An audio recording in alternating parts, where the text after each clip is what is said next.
I don't know how to put this, but I'm kind of a big deal.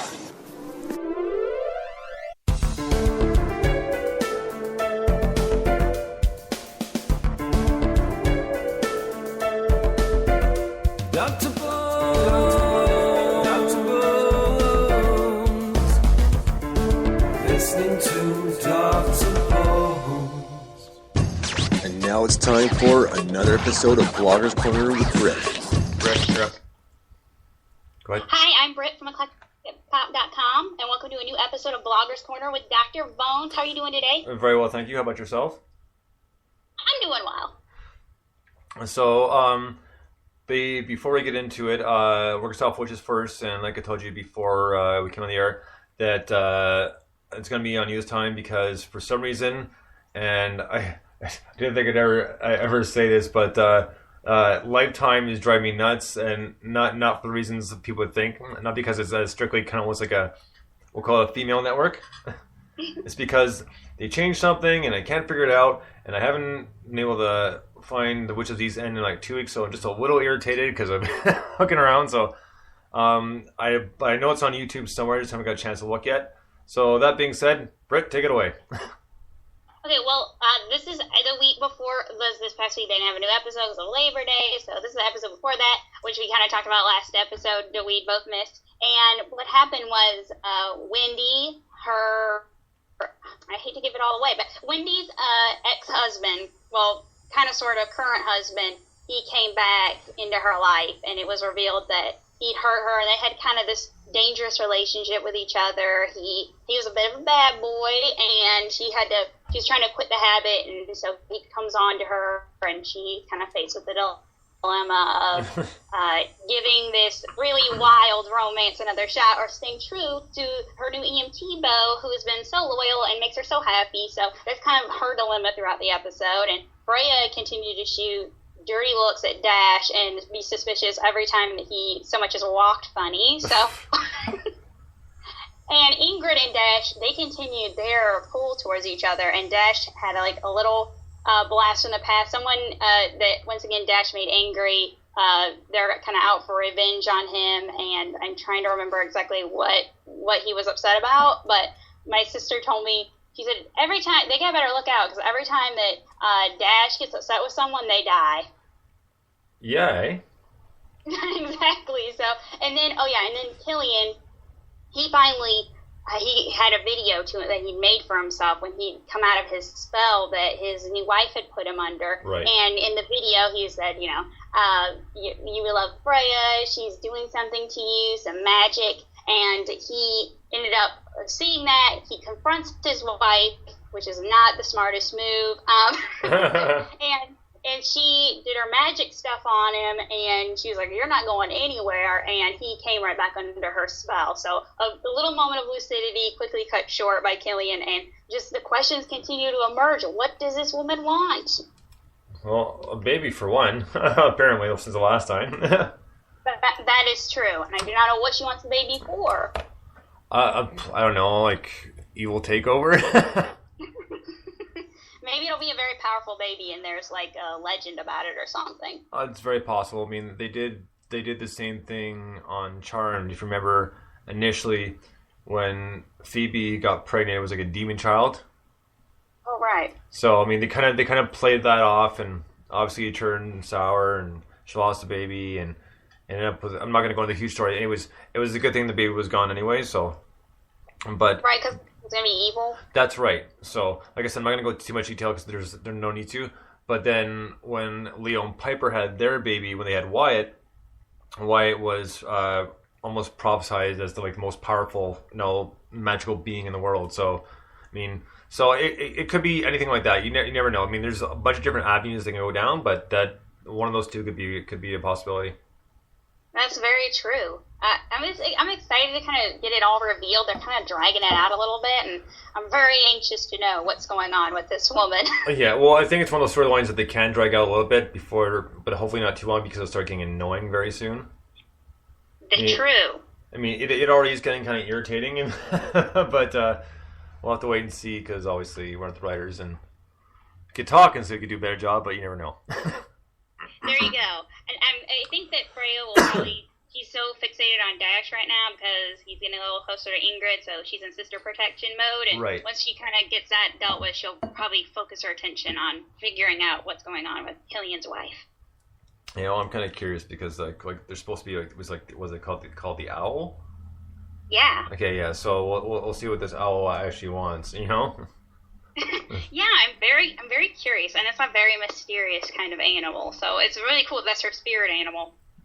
So yeah, no, very true. So like I hope they kind of tie things up kind of soon with that, or at least give it a bit more, just because like I said, it wasn't bad, but just getting kind of boring and kind of it's like all right, no, the other storylines are much better. Like you can add a little, let's say, oomph to this a little bit, give it a little bit more, you know. No, Killian actually found out, and he's able to block her powers, or blah blah, or the child's going to do this and this and that, or something different. You know what? Throw us something here. It's very true, and I do think they did mix it up a little bit. That they did bring in someone from Asgard this episode who was kind of laying down the law with Frederick, and so he's apparently there to babysit him to make sure he does what he can do. And by the way, played by James I think it's Masters. Yeah, James Masters, who was Spike on Buffy the Vampire Slayer, and he was kind of kicking some, pardon my French, ass. And and it turned out that Frederick, they opened up the episode, and he had a new girlfriend. He has a girlfriend. We didn't even know he was seeing anyone. And she, in the opening, she looks so much like Ingrid to me. I was like, what is going on? Wow. Okay.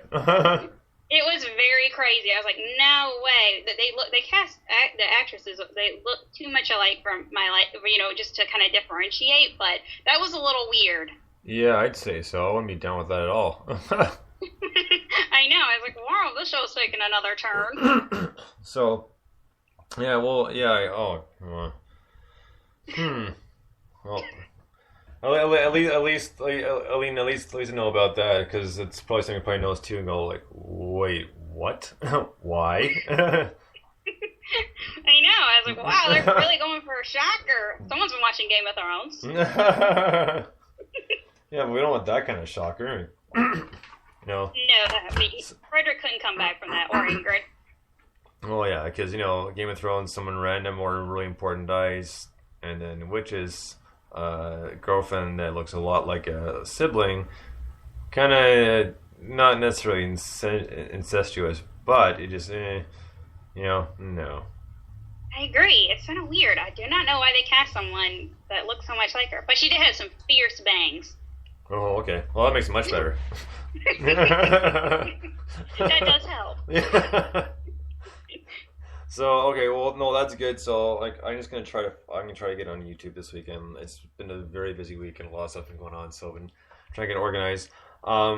Before we'll get into Houdini in a second, we'll do the smaller time stuff first, because Houdini was just a one shot deal. It was only like a mini series, like 2 days sort of thing.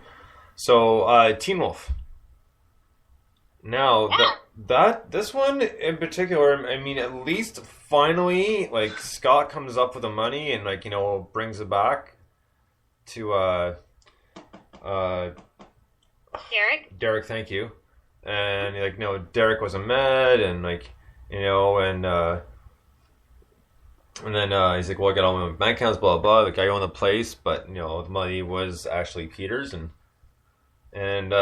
the thing that's still driving me crazy is, like, I love the fact that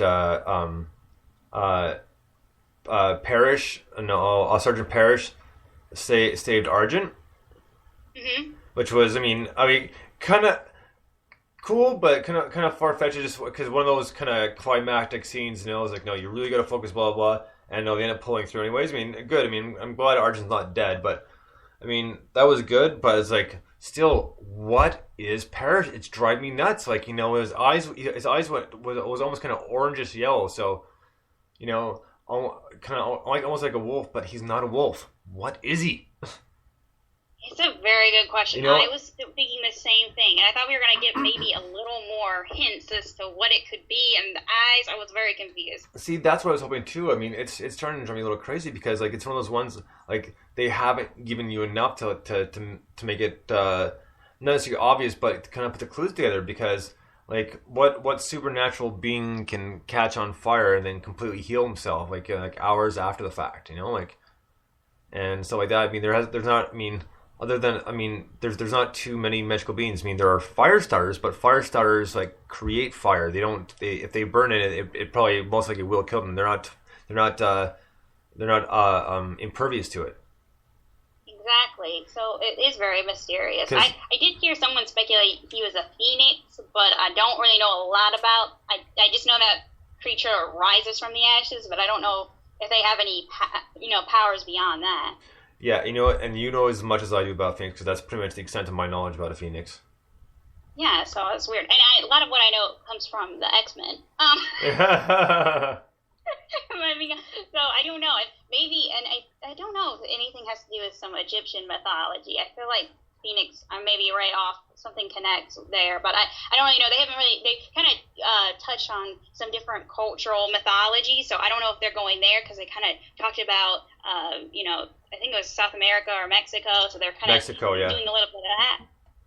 And you know what? I just, of course, know that they kind of played into like they're gonna tell me not to do it, but I'm gonna do it anyways because their doctor, I'm blanking on his name right now, but when he goes in to see this creature, and it's like, and the doctor's telling him like, you know, don't look into his forehead, blah blah, because this will happen, and you know, obviously he did, and no, he had this little kind of crazy dream before he actually somewhat woke up, but not quite. But I think it was cool that not Malia, but the Banshee. Oh, Lydia. That Lydia was able to pretty much awake him, like he could hear her. Right. So I think that was really cool that Lydia was able to bring him back, you know, and like, no, you got to go to Mexico because like Scott was taken and like it was set up at, you know, the whole thing was set up at Derek's house because he goes on his first official date with Kira. Then all of a sudden he's taken, and what's her name? Arden's sister's like turning him into a berserker. That was crazy. I like not. There's some things that have kind of disturbed me on the show, but that was really disturbing when she put the berserker mask on him. I felt his dread. It was very unsettling. See, you know what? The one thing I can't figure out. I mean, I know there's got to be some drama and that sort of thing, but like I don't understand why like he didn't turn himself to fucking. Oh my god. Sorry, I got a little too into that. Normally I wouldn't say that until after 9 o'clock at night, so I do apologize for that F-bomb. If anybody heard it. Okay. So, well, I wasn't expecting that one, no. That was quite French. Wow. That was pretty awesome. Sorry, yeah, when I get really into things, it comes out and it's not meant as rude or anything like that. Just kind of part of we'll call it the everyday language. So if I offend anybody, I do apologize for that. I just got too into the situation, but is why like he didn't turn himself and rip out of those binds and chains, you know, like because being not just being the alpha, but being wolf, he should have been able to rip out of that and. Because I know there was like magic in the mask or some sort to make him a berserker, but it was one of those situations where I thought he could have potentially escaped. Yeah, I was thinking the same thing, and I thought because they showed him going kind of feral, I think it was an episode ago with that guy who was right. That he was going to do that again, and maybe there'd be trouble with him getting back out of wolf mode. But I was disappointed he couldn't get out to eat too. Yeah, so I mean. Like I said, I expected something to happen, but you know, I would have thought before actually getting the mask on, like he'd make an attempt to escape or get out a little bit, or you know, kind of prolong it a little bit further. And of course, obviously, once they finally got to go Mexico, and you know, the mask put on, of course, that's when the episode ends, right? So they want to leave you hanging till the next one. Yeah, they certainly did. It's got me real curious, and I also just hearing Kate talk about how angry she is, and I understand that they kind of I don't really know what her. I know that they are wolf hunters, but I don't really know what the magic power is. Like when Argent had that thing go through, I don't know how he's gonna survive. It seems like he has some kind of powers, but I'm not really sure what those are. Right. Well, the thing is too is with what's her name again? Kate? Kate. Sorry, I don't know why I forgot that, but with Kate, she wasn't bitten; she was slashed, right? Right. So obviously she didn't turn into a wolf, or like not fully. So, but they never really went into any explanation as to what the slash would do, as opposed to an actual bite. I mean, we know the bite turns you into a werewolf, but the slash, they never really went into much detail of what it actually does or what kind of powers it can give you. All we know is it kind of turns you into a bit of a wolf, a bit of a a super creature. But other than that, they don't say much else. Yeah, no, they don't, and it is weird. And I guess like with a Flash, my only, and this is me speculating, was that by doing the Slash, it just kind of wasn't done right. So she's kind of in this limbo, like it was mutated or something. That it wasn't. She didn't become a fully formed werewolf, but then something kind of split off, kind of like when you have a gene split off, and right. So yeah, well, I mean, exactly. So I'd be curious to know what all her powers are, but I'm not sure if they're going to divulge that because she usually has the berserkers kind of take care of business for her. Right. So, I mean, obviously we've seen she can turn into a bit of a wolf, but that's really all they showed is like, no, she was powerful and like, well, strength-wise at least, and could turn into this kind of semi-werewolf, if that's the way you want to put it. Yeah.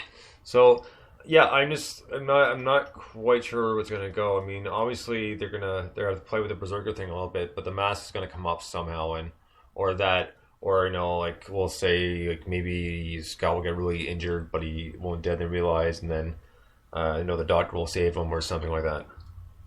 Yeah, I think that's probably where it's headed. And it's interesting that they haven't really explained to me. I mean, I don't really know a lot about what a berserker creature is, and Nor do I.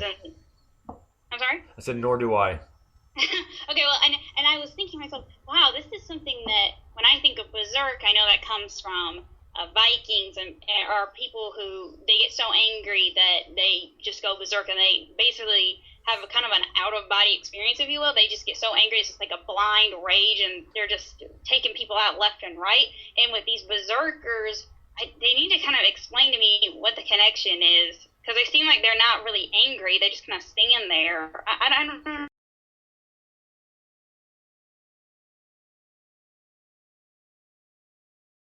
Just go on Kate's command. They don't really necessarily have a.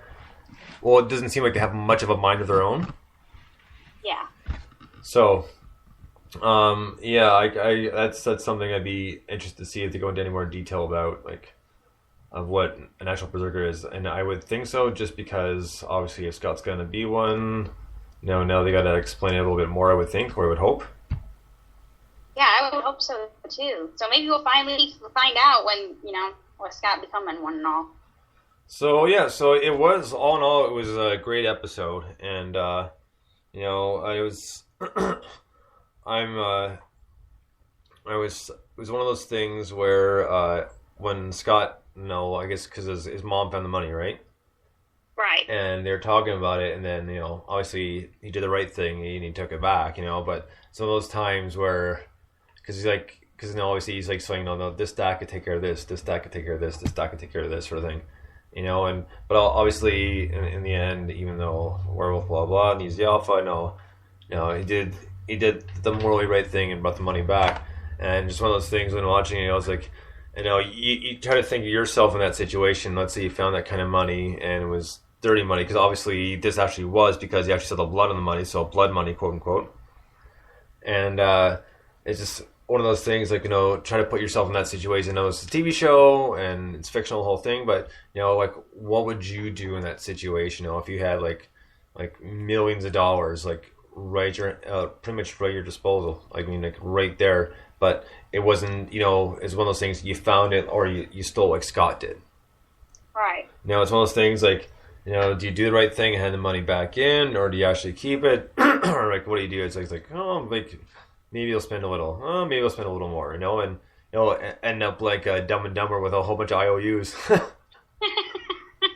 Well, that's true. I mean, they kind of painted the scenario kind of black and white. That there was, I mean, they got into a little bit of the gray area with Scott explaining his position and his mom, you know, showing the splotch of blood and, you know, basically saying this is blood money. But, I mean, Derek, okay, here's my thing. He comes back and gives the money back to Derek, and Derek should have, in my opinion, just been like, you know what, my family's loaded. I own this building. I just, you know what, just take it. I know your family's a bad way, and you've been putting so much of yourself on the line, risking your life to protect this community. I do think that Scott and Styles have earned a little bit of monetary reward, and I just really don't get why Derek was like, oh yeah, thanks for my money back. Yeah, exactly. Yeah, you know, and it would be nice. Yeah, but just one of those things. You know, they always, most shows they want to show the good and the bad. You know, so the the kind of morally correct side, and then like you know, here's the bad side to it. But yeah, but I agree. You know, Derek should kind of point out the little deals and think, yeah, not me, even not even the whole thing, just give them enough to kind of get their families back above water.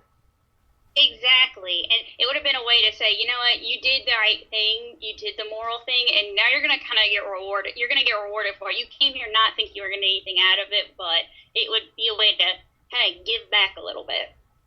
Yeah, exactly. So, I mean, but, you know, obviously they didn't find that in the storyline because they explained Peter and what Derek owns, all that other fun stuff. So, I mean, that would be maybe too much of a nice thing for a show like this, I'm assuming. Probably too much of a growing pains moment. Well, yeah, Ben. So yeah, that's one thing. I mean, they probably didn't bend all the way just because it is that kind of show. So you know, kind of showing the respect and the fact that I know he did the right thing about the money back, but there's no payout at the end because in some real life cases and you know some other movies, like usually you turn money in back like that, they'll give you like a handsome reward. Obviously not the whole thing, but it's a good chunk of money. Yeah. So in this case, yeah, you're right, absolutely nothing. The one thing that I thought was good too, and they're playing the storyline a lot, at least they have in the past 3 episodes, is Liam's best friend, and he's obviously wants to know what's up with Liam. And Liam won't tell him. But right now, like, I'm not so sure that he knows there's some sort of magical beings. I think he thinks he might be on steroids. Oh, well, right. Well, because I think the increase in like, maybe not visible muscle mass, but, you know, being able to lift, because he was bench pressing, 300 pounds? Yes. And he's like, I don't need a spot, and he did it, and then, you know, he goes do it a few more times, then he almost loses it, and Scott just happens to appear out of nowhere and help him out. Yeah, that was great too. And I was expecting his best friend to be like, "Wow, how did Scott able to lift 300 pounds?" Yeah, exactly right. Yeah, it's like there's a steroid gang, kind of an inside line on the lacrosse team. Yeah, it's interesting. I really wish that this character, he kind of, I get the feeling like they're gonna try to spin him off. Do you get that as well? Yeah, I could see that. Yeah, he's just kind of there. It just kind of reminds me of when you watch you watch a show and you just see this kind of character come up, and then you hear, oh yeah, they're trying to see if it has enough interest for a backdoor pilot, and I kind of feel like that's how it is because him and his best friend kind of like Styles and Scott. So yeah. I don't know what's gonna happen, and plus they need they'll need a younger character to kind of continue being Teen Wolf because Scott and them cannot be teenagers forever. Well, exactly. But also depends on how long to make the show go on too, right? Yeah, very true. But yeah, like I'm glad they were focusing a bit more on Liam and like, but you know, but my guess is right now his best friend probably thinks he's doing steroids, so. That makes sense. I mean, in my eyes, obviously, not knowing what we know, if a friend of yours was doing that and all of a sudden this happens, that would be the first thing I think would be steroids. I wouldn't think, oh, this might be a werewolf. I agree. I would definitely associate that with steroids, and plus he's kind of moody, and that's kind of having those mood swings like people right, doing exactly. there on the rollerblades.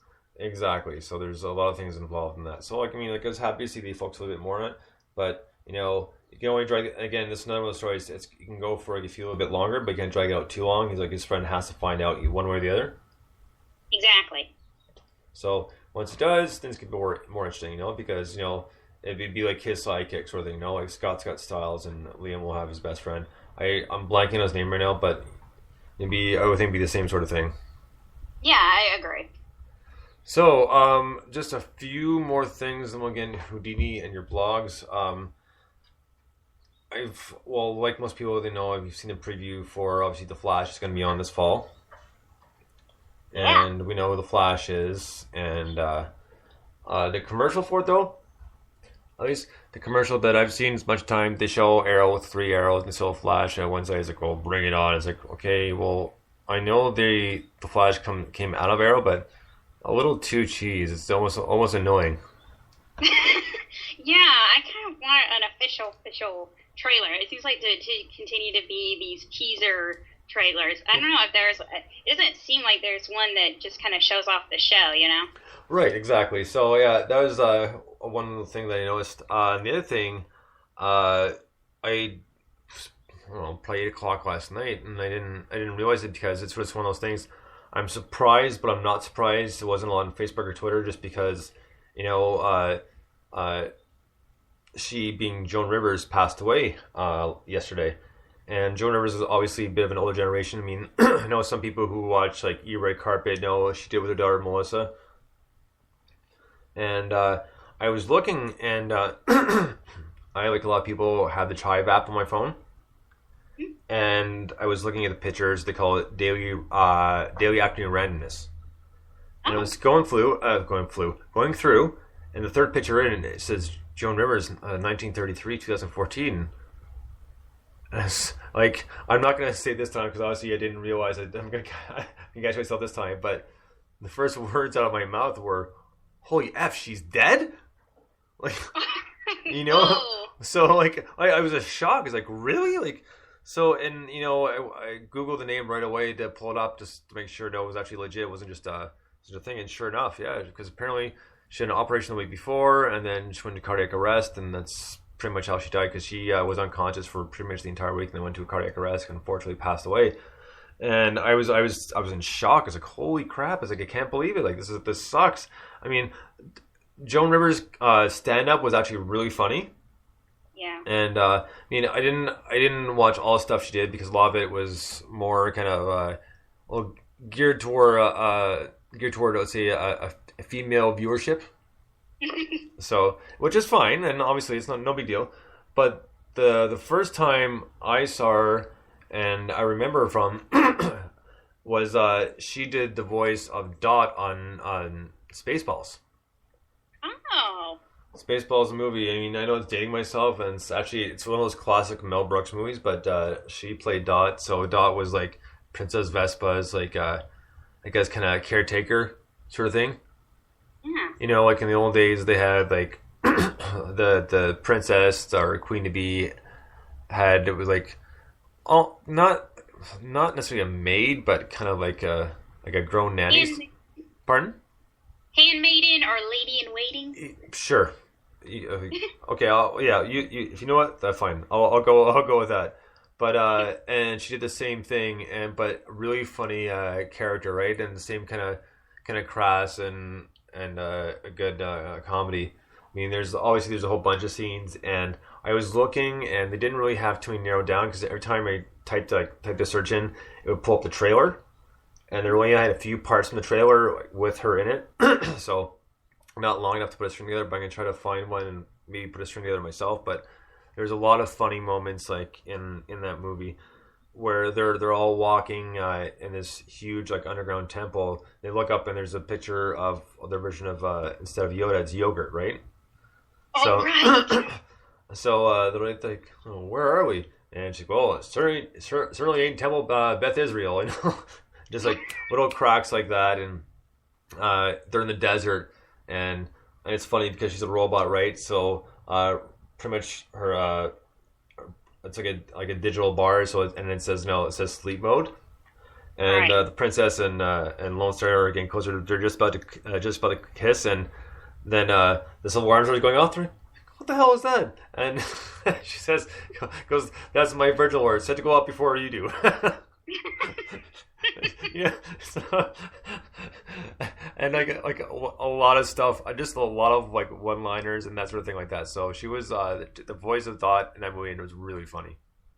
Yeah, she was such a funny lady. She always shot from the hip, but you know, a lot of it she wrote, but it just feels like she always told it in its very natural fashion, and she just did a lot. She's a real trailblazer out for a lot of female comics. They owe a lot to her. She really did pave the way, and you know, Chelsea Healer and Ellen DeGeneres Yep. tweeted something really sweet about her. So it's sad that she's gone. Honestly, I just she's always been around, so it's weird to even talk about not having her around. Well, right, exactly. That's why it was such a shock. That's why I was like, I couldn't believe it. Like, what, really? Like when did this happen? You know?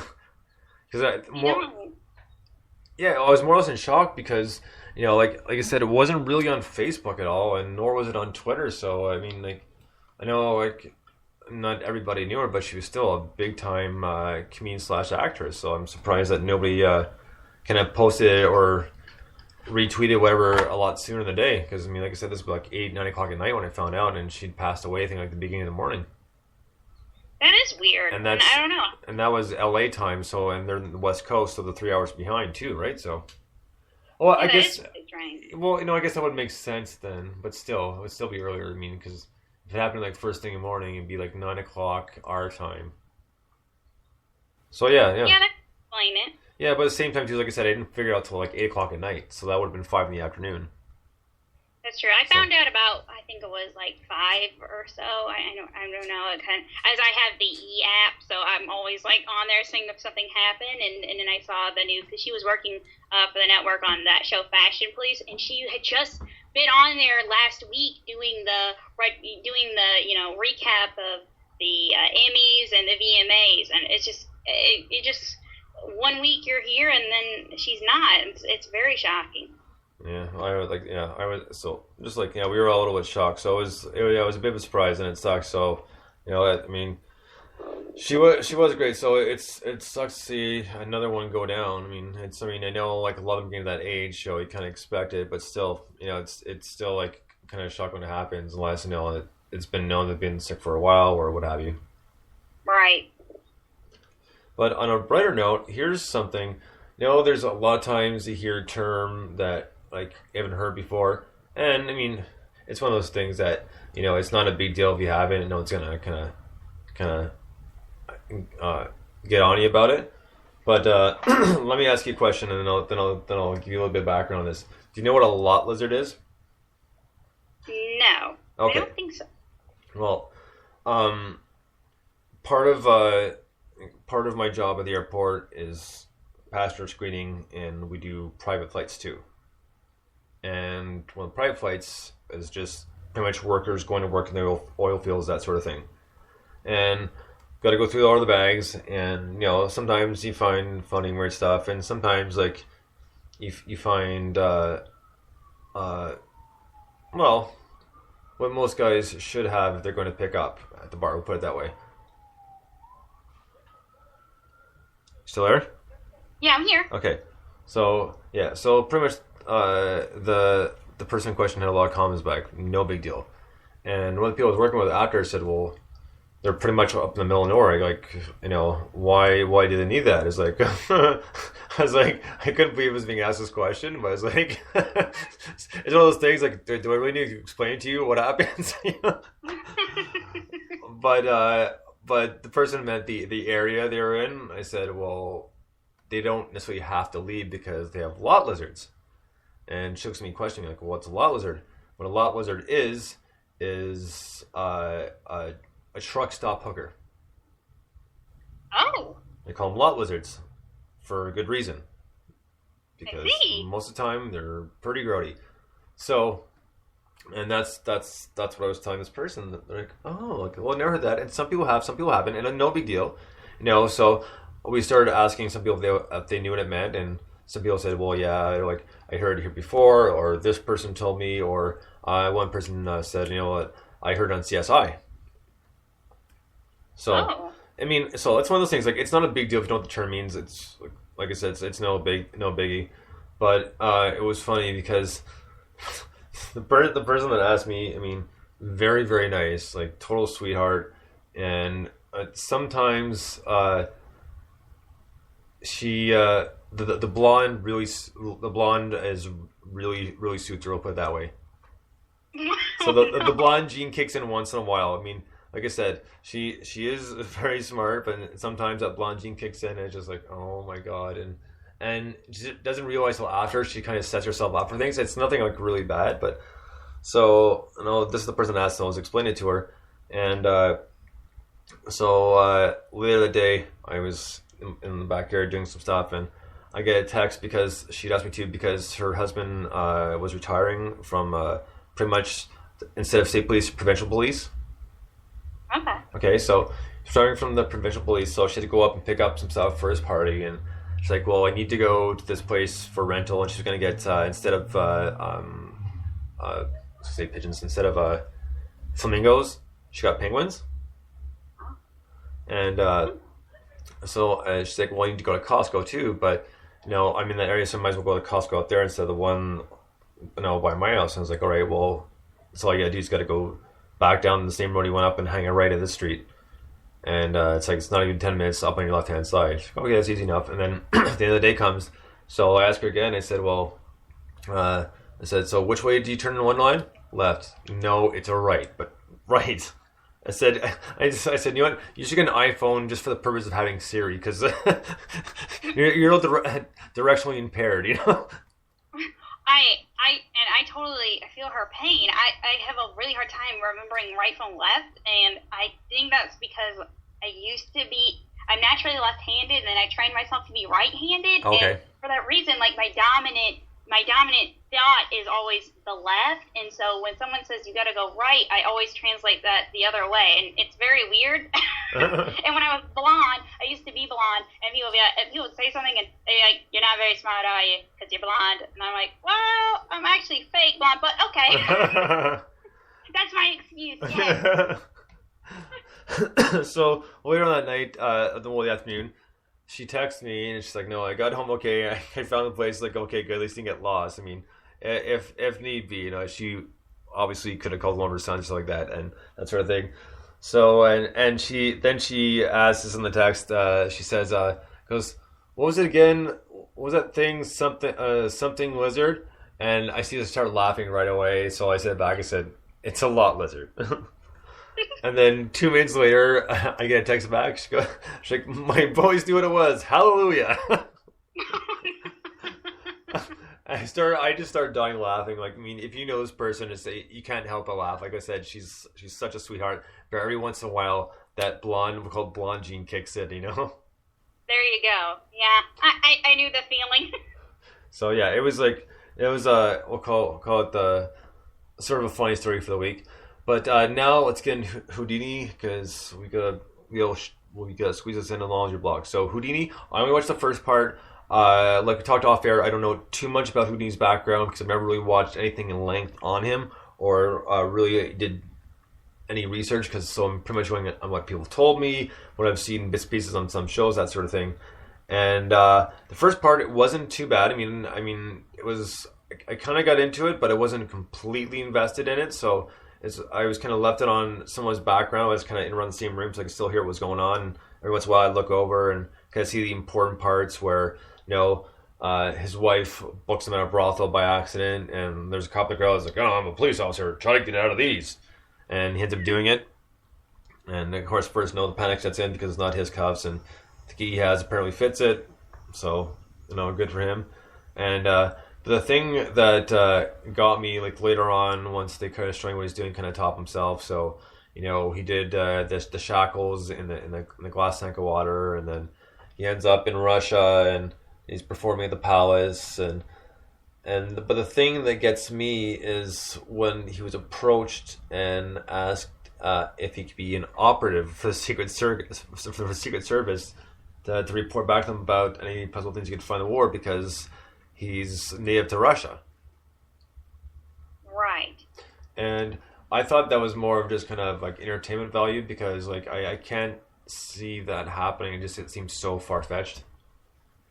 It does. It is something that has been brought up in the past. It is complete conjecture. People have speculated about it. There's no concrete proof it actually happened. There are some letters that people have kind of construed to create this theory around it. But talk to anyone. If you talk to Houdini experts, they kind of slough it off as a lot of fan fiction, if you will. I haven't found any historical evidence to support it. And just to kind of give you a little sense of how glaringly inaccurate this whole portrait was that they said that they showed him meeting Russian royal family and that he met Rasputin, and he went to Russia in 1913, I believe it was. Before he did perform for the royal family, but the royal family did not know Rasputin until about 1915, so there's no way they had any interaction whatsoever. Very good. Obviously, it's not something I knew about. So, like I said, it wasn't bad, but I wasn't completely invested in it, and especially with the bullet trick. When they're doing the private show, he says, like, "Come on, shoot the gun, shoot the gun, shoot the gun." It's like, all right, just you know what? Yeah, we're all getting tired. Shoot the gun already. That was very strange. That never happened either. Yeah, he did perform that trick, but he didn't perform it for the German. I think they said it was the king. And Yeah. There were so many things that were just so flagrantly accurate. One of the things that kind of ticked me off was Houdini was not known to be a womanizer. He was very loyal to his wife. There's kind of some speculation that he did have a fling with Jack London's widow, but like I said, that's all conjecture as well. But he's very loyal to his wife, and they were a power couple before that was even a thing. And Right. he really brought his wife out of the shadows. Behind every amazing great man is a greater woman, they say, and he really did put Bess out there and say that they were really partners in this whole venture, and she supported him, and she was a big part of that. So to make the movie out like they had this troubled marriage, and she resented his fame, and she resented that's just completely false from everything I know. And I feel bad because I really do feel like Houdini was slandered in it. They made him out to be an egomaniac, cocky. Just the thing about Houdini was that he was a showman, and Right. he probably did have an ego about that, but he was really the first American celebrity, and being a showman, he knew how to work the press, and that's why they loved him so much. And he, by the way, never went through a career drought. He that never happened. So they made it seem like at some point the people of the world got a little tired of Houdini. Never happened. So it just, oh my God, it was so frustrating, and what made me more angry was they put it on the History Channel, and so people are gonna think, oh man, that's what really happened. Yeah, well, don't believe everything you see. It was the same thing. Bonnie and Clyde was a good miniseries, but all that stuff didn't actually happen. Obviously, they got to add shock value in. I mean, it's not just TV shows that do that; movies do it too. And Yeah, it's very true. so, I mean, I understand you're really frustrated about this, and like I don't blame you. Like, maybe when I watch the second part, I'll feel your pain a lot more. But but the one just quickly we'll touch on this, and then we'll move on to your blogs. The one movie that's really, really over exaggerated in a lot of areas was the Doors movie. Okay. Because a quick rundown is when the Doors initially played on the television show, they were told to say they couldn't say higher in television because essentially the time, and they're like, all right, we'll change it. Don't worry about it. Then they just tell her like, no. And the actual thing happened. They always said no this many times. We're not going to change it. So they do it on stage, and the only thing that happens when Jim Morrison says higher doesn't change his normal stage presence. So just singing normally, nothing out of the ordinary. The only thing you see is you see a few of them smirking. Like you see Robbie Krieger, the guitarist, smirking, and Ray Manzarek, the keyboards, and they're smirking because he said it's like, haha, no, we showed them, sort of thing. And in the movie, what happens is Jim Morrison actually goes up to the glass window, like right at the center. That never happened. So it's There you go. things can be exaggerated. So let's get into your blogs. Oh, okay. What I have this week is basically just best new TV bets, which is just a profile of some of the new shows that are coming up. This is kicking off on each network. I've done ABC, CBS, and the CW which I did feature The Flash, which you talked about earlier. So that was the only CW show to make it. I'm sorry to say. I think they had 4 shows total, but nothing else drew my interest. So that was that, and then kind of put in there a little bit about a show that's returning that's definitely worth checking out. But I'm excited for the new fall season, so that kind of reflects that about the top picks that I think made it. There were some shows that there were a lot of good shows, and unfortunately I just couldn't make room for all of them, but it looks like it's going to be a pretty good season. Oh, right on. Anything else coming up or anything in the works? We'll definitely going to have a Houdini review. Okay, I was just waiting for that one. So that is pretty much going to wrap it up because we're pretty much out of time. Just to take off here, tomorrow, NMS New Music Society will start at 9 p.m. My special guest music critics will be Anne, Jess, and Nick from High School Sweethearts. So they'll be in studio tomorrow to do the show with me. We've got a lot of cool music for you tomorrow. And one band I'm really looking forward to playing. It kind of reminds me of the BC Boys, so it's pretty cool. So until then, thank you so much for tuning in to Bloggers Corner. This has been Dr. Bones. And Britt, as always, it's a pleasure to have you on. Pleasure to be here. So until next time, this is Dr. Bones and Britt signing out. Until then, thank you so much for listening. Bones out. We'll talk to you soon.